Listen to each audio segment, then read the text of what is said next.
Olá! Se existe alguma unanimidade no universo político nacional, é de que o país precisa de uma reforma política. Eleições caríssimas, distanciamento político da população, falta de representatividade dos partidos, que são criados aos montes. Os problemas são muitos, mas as soluções oferecidas também são as mais diversas. Para debater as diversas propostas em tramitação na Casa e em discussão na sociedade, a Câmara dos Deputados criou uma comissão especial. E hoje nós recebemos no Palavra Aberta da Rádio e da TV Câmara o deputado Rubens Ottoni, do PT de Goiás, primeiro vice-presidente dessa comissão. Deputado, há muitos anos o Congresso tenta discutir uma reforma política. O senhor acredita que, diante dessa... É uma convergência de opiniões, é necessário, vai ser votada dessa vez? A gente vai conseguir chegar a um projeto comum? Espero que sim.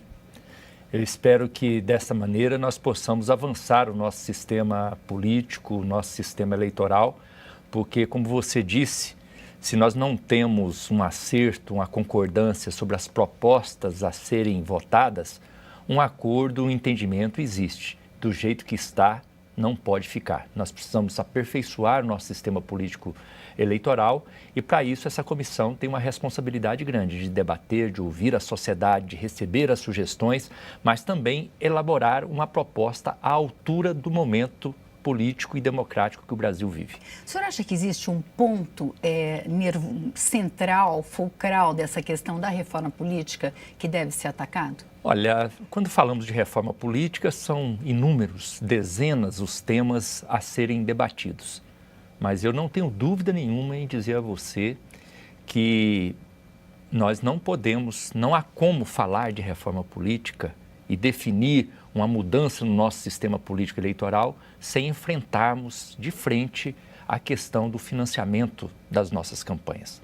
Não dá mais para conviver com a realidade onde os nossos representantes, seja no nível municipal, estadual ou nacional, eles sejam escolhidos muito mais pelo dinheiro que eles têm na campanha, pela estrutura que tem numa campanha eleitoral, do que necessariamente pelas ideias, pelas propostas, pelos projetos, pelo compromisso que ele tem com a sociedade.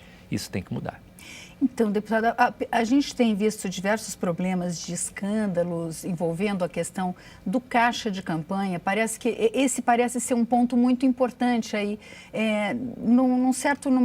para obter uma transparência no processo político. Por outro lado, a sociedade, apesar de ver isso, continua sendo muito resistente. A sociedade fala assim, não, eu não quero dar mais dinheiro para a política, porque tem uma descrença nesse universo da discussão política. Como é que o senhor acha que isso pode ser superado? Por que isso acontece? Porque existe uma distância muito grande entre o debate que está sendo feito no Congresso Nacional e aquilo que se debate com a população no seu dia a dia. A reforma política é um tema distante da realidade do povo. É preciso mostrar a importância desse debate e mostrar à sociedade, ao cidadão e à cidadã, que a reforma política tem tudo a ver com o seu dia a dia, porque a reforma política define o rumo da escolha dos representantes, define como escolhe os representantes que vão elaborar as políticas públicas que vão ter impacto na questão da educação, da saúde, da infraestrutura, da assistência social. Esse debate nós precisamos fazer. Por isso que eu tenho dito que a reforma política, ela só sai do papel, ela só vai se tornar realidade no nosso país o dia que nós tivermos um diálogo maior com a sociedade participar mais efetivamente deste debate, trazendo as suas sugestões, trazendo as suas preocupações e, acima de tudo, pressionando os nossos representantes para que ela realmente aconteça.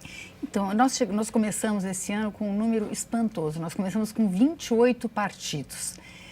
A gente, se remetendo a uma democracia jovem como a nossa, que é a democracia americana, um país tão jovem quanto o nosso, eles têm 2 partidos majoritários, deve ter um monte de pequenos partidos, mas o Congresso se divide mais ou menos em 2. Como é que o senhor vê essa questão dessa pluralidade de partidos? Existem tantas diferenças ideológicas, como é que o senhor acha que isso pode ser superado? Esse é um desafio que nós temos também. Eu vejo que nós temos que avançar para um sistema político eleitoral que seja democrático, que dê espaço para as representações partidárias, que fortaleça os partidos políticos, que abra o espaço para essa representação partidária, mas que haja também um controle para que não haja uma pulverização dessa representação.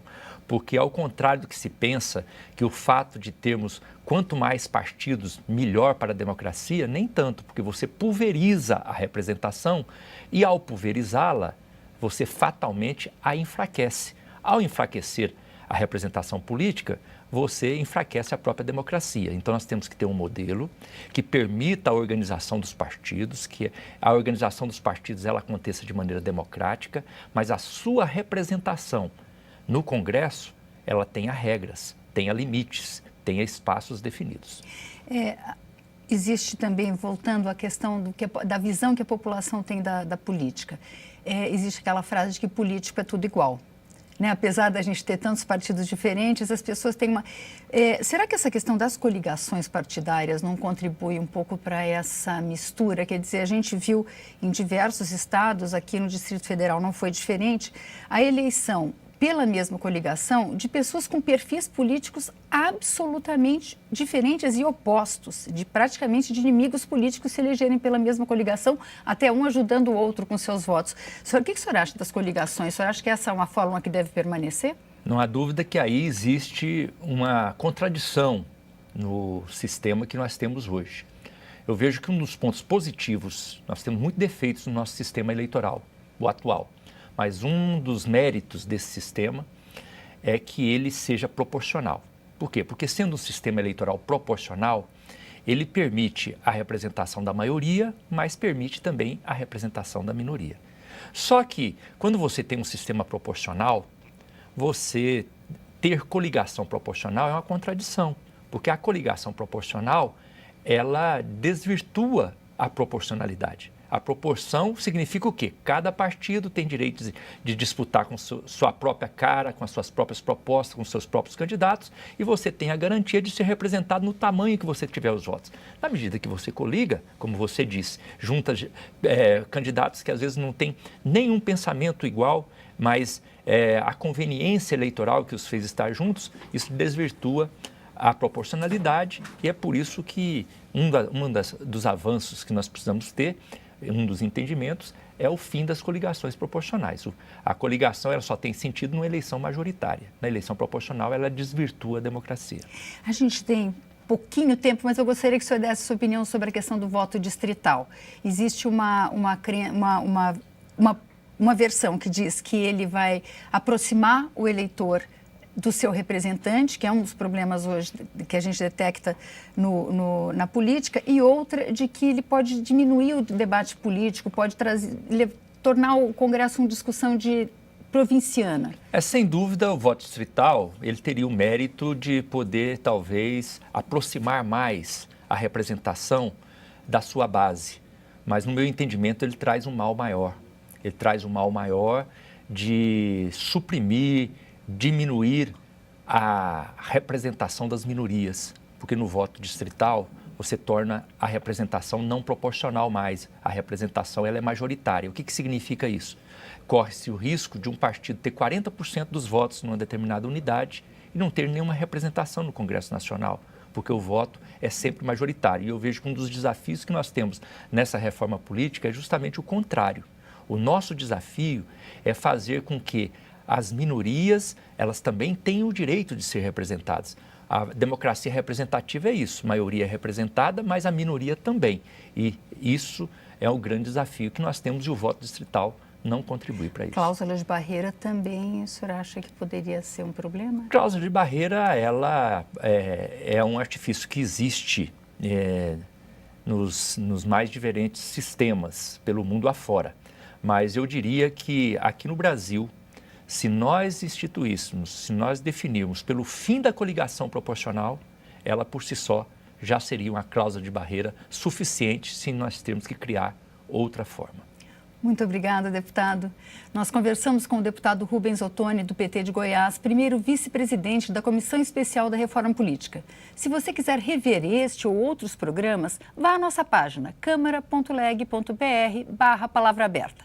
Eu agradeço sua audiência e te convido a estar conosco em nossas próximas edições. Até lá!